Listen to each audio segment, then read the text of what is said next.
আসসালামু আলাইকুম। বাংলাদেশের সর্বকালের সেরা নায়ক ঢালিউডের সাবেক সুপারস্টার সালমান শাহর লাশ দীর্ঘ ৩০ বছর পর উত্তোলনের ঐতিহাসিক নির্দেশ দেওয়া হয়েছে। ৩০ বছর আগে সালমান শাহ হঠাৎ করে আকস্মিকভাবে মৃত্যুবরণ করেছিলেন।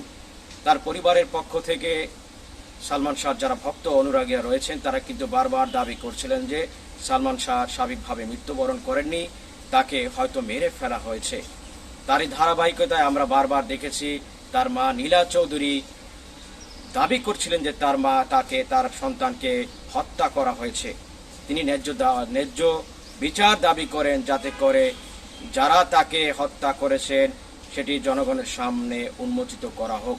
আমরা এর আগে দেখেছি পিবিআই কিন্তু বিভিন্নবার তদন্ত করেছেন এবং যে তথ্য রিপোর্ট জনগণের সামনে পেশ করেছেন তার ভক্ত অনুরাগীরা সেটা কিন্তু মেনে নেননি।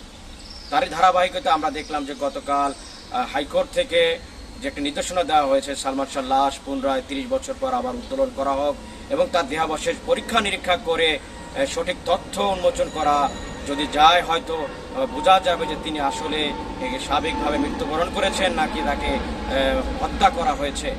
সাধারণ জনগণ এবং তার পরিবার কিন্তু উন্মুখ হয়ে তাকিয়ে রয়েছেন। হয়তো ৩০ বছর পর এই লাশ উত্তোলনের মাধ্যমে পরীক্ষা নিরীক্ষা করার মাধ্যমে হয়তো সঠিক তথ্য পাওয়া যাবে, যার মাধ্যমে জানা যাবে যে সঠিক যে কেউ অপরাধী তাকে কিভাবে হত্যা করা হয়েছে। আমরা সেইটা আশাবাদ ব্যক্ত করছি।